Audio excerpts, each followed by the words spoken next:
Ինչ վերաբերում է Թուրքիային, հետաքրքիր նրբերանգ կա այստեղ։ Իմ կարծիքով Թուրքիայի հետ մեր երկխոսությունը կամ Թուրքիայի հետ հարաբերությունների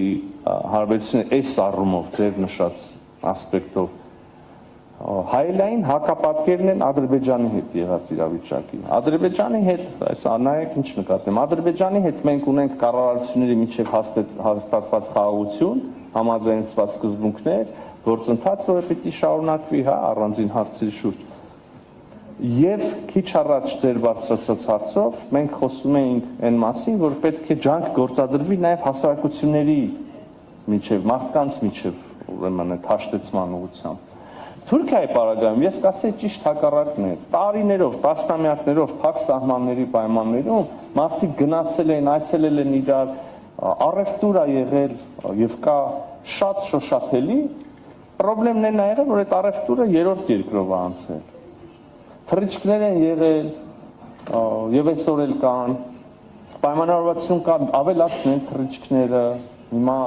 եւ դեպի Երևան եւ իմիջիալոց դեպի Գյումրի եւ ըստ այդմ Թուրքիայի քաղաքներ, Ստամբուլ, ենթադրում եմ Անկարա եւ այլն։ Այսինքն այդ խնդիրը մենք Թուրքիայի հետ երբեք չենք ունեցել։ Թուրքիայի հետ խնդիրը եղել այն, որ սահմանը եղել է փակ եւ դիվանագիտական հարաբերություններ չկա։ Հիմա ես պետք է ուրախությամբ արձանագրեմ, որ Թուրքիայի հետ մենք ունենք շատ, իսկապես շատ ինտենսիվ եւ բովանդակային քաղաքական երկխոսություն։ Եվ դա այդ գործընթացը եղել է շատ հանրային, բոլոր հանդիպումները, վարչապետ Փաշինյանի այցը Թուրքիա, իմ այցերը եւ մասնակցությունը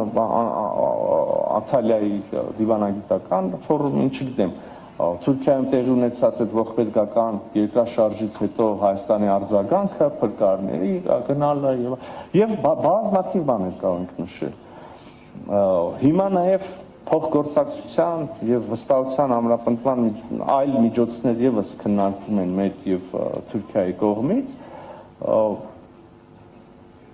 Իհարկե բոլորս հասկանում ենք եւ ես սկսեցի դրանից, որ բացը այլ տեղ է, բացը դիվանագիտական հարաբերությունների բացակայությունն է